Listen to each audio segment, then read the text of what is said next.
Let's talk headphones.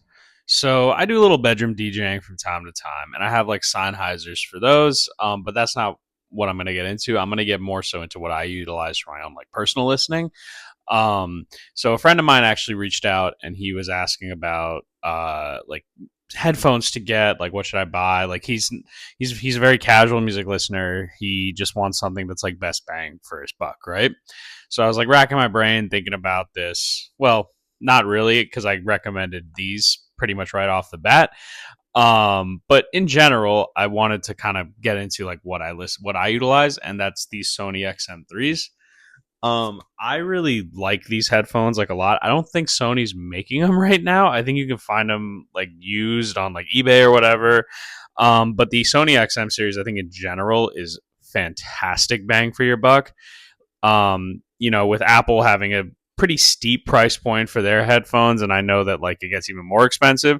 I feel like Sony headphones kind of ride that like good middle ground of having really good sound quality while simultaneously not being the most expensive. I think the XM4s right now run for about $250, which for I would say like good sound quality headphones, that's a pretty solid deal.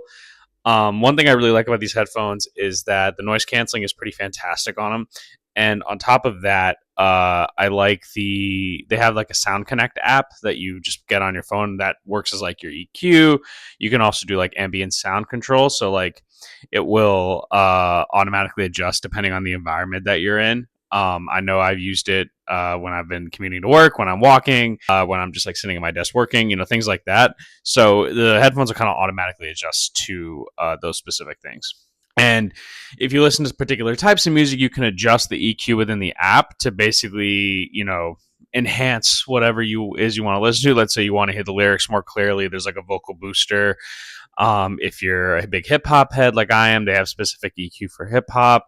They have like good R&B ones as well for rock, for pop music. Basically, whatever you listen to, like they got a pretty good EQ for that, and you can kind of adjust the settings accordingly until you figure out what you personally like.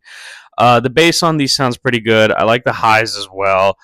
Mids, I think it depends on the mix of the song. Like I use Spotify personally for my music streaming, but depending on how you listen to your music, I may sound better or worse depending on what you utilize. I know I've tried these on like Tidal, for example, and I've definitely noticed like an improvement of sound quality. I The thing is, I just love Spotify's shuffling and algorithms. So don't come at me because I prefer that over Tidal. That's just what I like. But in general, if you're in the market